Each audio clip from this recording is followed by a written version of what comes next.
Hello everyone, তো চলে এসেছি একটা নতুন ব্লগ নিয়ে। আর রাত্রি 12টা থেকেই ভিডিওটা আমি স্টার্ট করলাম। দেখতেই পাচ্ছ কাতু সোনার কাকুরা কিন্তু রাত্রিবেলায় কাতুকে দিয়ে গিয়েছে, আর সাথে কিন্তু একটা সুন্দর চিঠিও লিখে দিয়ে গিয়েছে। তো চলো চিঠিতে কি আছে সেটা তোমাদেরকে একটু পড়ে শোনাই।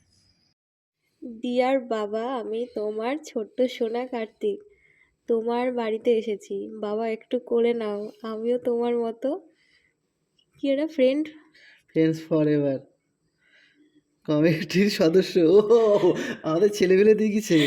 তাই আমার একটু ছোট্ট আমার কাকুদের হাতে 2001 টাকা তুলি দিও।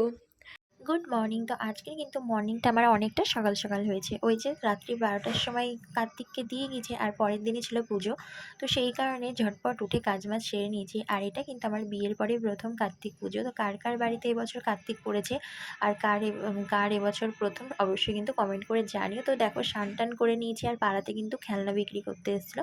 ওই জন্য আমি কার্তিক সোনার জন্য কটা খেলনা কিনে নিয়েছিলাম। এই যেমন ধরো পুতুল, তারপর হচ্ছে সাইকেল, আর একটা হচ্ছে ঝুনঝুনি। আর কার্তিকের বাবা নিয়ে এসেছিলো ব্যাট বল, সেটা তোমাদেরকে পরে অবশ্যই দেখিয়ে দেবো। তো কেমন হয়েছে খেলনাগুলো অবশ্যই কিন্তু তোমরা কমেন্ট করে জানিও। তো এই যে দেখো কার্তিকের বাবা কিন্তু নিয়ে চলে এসেছে কার্তিকের জন্য একটা সুন্দর দেখে ড্রেস। তো এরপরে দেখো নিয়ে চলে এসেছিলো ঝিনুক বাটি। আর ঝিনুক বাটিটা তো মামা বাড়ি থেকে দেওয়ারই কথা, কিন্তু আমার মা যেহেতু সকাল সকাল আসতে পারেনি, সেই কারণে বলেছে তোরা কিনে নিতে পরে টাকা দিয়ে দিবে। তো ঝিনুক বাটিটা কেমন হয়েছে অবশ্যই কমেন্ট করে জানিও। তো এদিকে দেখো এখন মা কিন্তু হচ্ছে বরণ ডালা সাজিয়ে নিয়েছে। যেহেতু রাত্রি 12টার সময় কার্তিকটা পড়েছিল, সেই কারণে এবছর বেশি ধুমধামটা করতে পারেনি। তো দেখো এদিকে আমার জোগাড় কমপ্লিট, আর কার্তিকের মা বলে কথা, একটু সাজুগুজু না করলে কি হয়।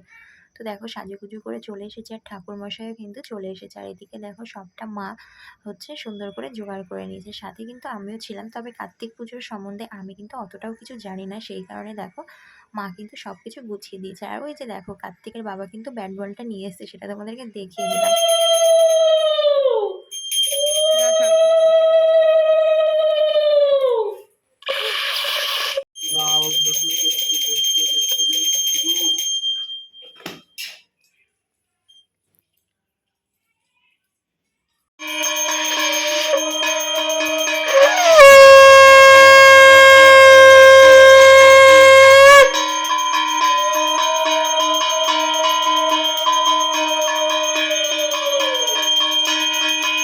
এরপরে কিন্তু এখন যজ্ঞ করতে বসেছে, আর যজ্ঞ করলে কিন্তু আমাদের পুজো কমপ্লিট হয়ে যাবে।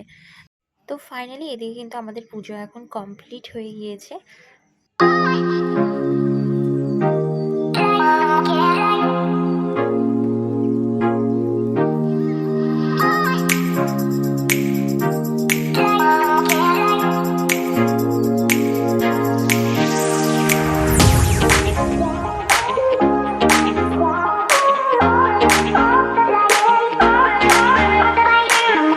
অনেকক্ষণ হলো আমাদের পুজো কিন্তু কমপ্লিট হয়েছে। তো তার মাঝে কিন্তু অনেকে প্রসাদ টসাদও নিতে এসছে, সেগুলো শেয়ার করা হয়নি। আর এদিকে কিন্তু আমার দাদা এসেছে সন্ধ্যাবেলায়, তো সেটাই তোমাদেরকে দেখালাম। তো আবার একটু পরে চলে যাবে। তো এখন বাজে রাত্রি 11টা। তো একটু আগে পরের সব বন্ধুরা এসেছিলো, আর এখন দেখো আমি রেডি হয়েছি আর এক বন্ধুর বাড়ি যাচ্ছি। হচ্ছে সেই বন্ধুর বাড়িতে লক্ষ্মী পড়েছে, তাই লক্ষ্মী পুজোর প্রসাদ খেতে যাচ্ছি। তো সবাইকে গুড মর্নিং। এটা হচ্ছে পরের দিন। তো ওখানে রাত্রিবেলায় গিয়ে আর সেরকম ভিডিও করিনি, প্রসাদ খেয়েই চলে এসেছিলাম। আর দেখো এখন সকাল সকাল স্নান করে নিয়েছি, আরও একবার পুজো হবে, দই খইয়ের পুজো। তো দেখো আমি এখন ঠাকুর ঘরে চলে এসেছি, আর মা এদিকে সব কিছু গুছিয়ে নিয়েছে। আর এদিকে কিন্তু ঠাকুরমশাইও চলে এসেছে। আর হ্যাঁ, তোমাদের আরও একটা কথা বলি, যেহেতু আমার প্রচণ্ড ঠান্ডা লেগেছে, গলাটা একটু বসে গিয়েছে, সেই কারণে আমার ভয়েসটা হয়তো একটু তোমাদের খারাপ লাগবে, তোমরা প্লিজ একটু মানিয়ে নিও। ओम संस्कारं परिज्ञानाय नमः। ओम संस्कारं जुमावुन्नाय जुमावुन्। ओम कर्म पतंगावुं रघुनाय संस्कारं। এখন হচ্ছে বিকেলবেলা, আর কার্তিকের মাসে যেই চাল সবজি দিয়েছিলাম সেগুলো দিয়ে এখন কিন্তু এগুলো খিচুড়ি রান্না হচ্ছে বাল্য সেবা দেওয়ার জন্য। তো এদিকে আমাদের খিচুড়িটা কমপ্লিট, আর এদিকে আমরা বড় ছোট সবাইকে কিন্তু প্রসাদ খেতে বসিয়ে দিয়েছি। তো তোমাদের কাদের কাদের বাড়িতে কার্তিক পুজো হয়েছে বা কাদের বাড়িতে এবার প্রথম, অবশ্যই কিন্তু তোমরা কমেন্ট করে জানিও। তো এই ছিল আমার আজকের কার্তিক পুজোর ব্লগ।